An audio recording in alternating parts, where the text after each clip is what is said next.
Good morning, welcome to Little by Little, a short time in God's Word. Today, May 21st, and we're going to continue with Solomon and his new adventures as king, as he gathers all the materials that has been gathered for him to build the temple, and then he actually builds the temple. That's what we see in chapter 2.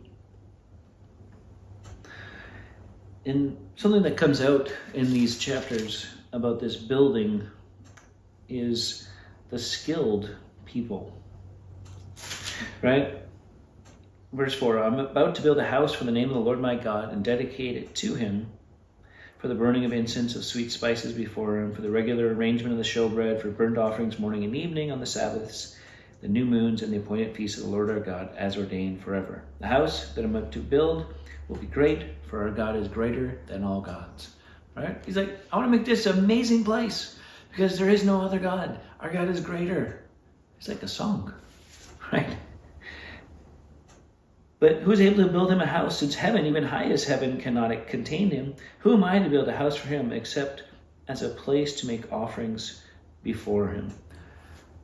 He recognized what we often emphasize, right? A building doesn't contain God.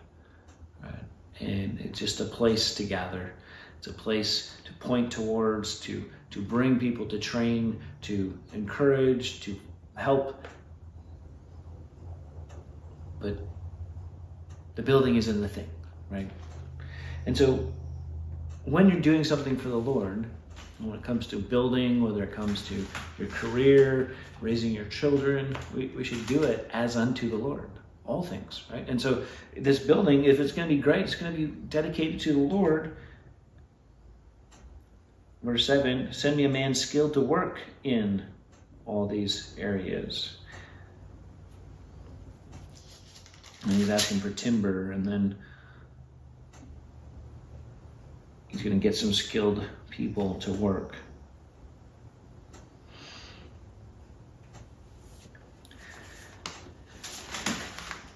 And I just think it's an interesting little line, just in the midst of the plans, midst of, all the negotiations for wood and all these different things, how many people, and then in chapter 3 as they build it and what's that look like, and that you needed people that knew what they were doing. In fact, way back when they built the tabernacle, they had skilled people as well. And so I think it speaks to something that maybe we want to keep in mind, whether it's for building or whatever, is God gives gifts to his people. And the New Testament talks about the gifts of the Spirit. And I don't think it's an exhaustive list. And we're to use our gifts to serve God. And so if you're finding yourself not serving, then what are your gifts? What has God skilled you in? And maybe the skill that you have is some physical talent that can be used for a building or for something like that, or creativity in those kind of areas, and you can turn it towards the Lord. Then there are like spiritual gifts where that same gifting, if you will, is maybe it comes out differently than it would have in a marketplace, right? And so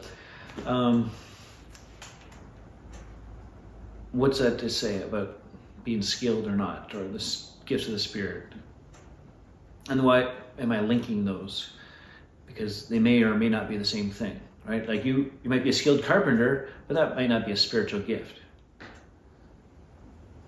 because that's what you're good at.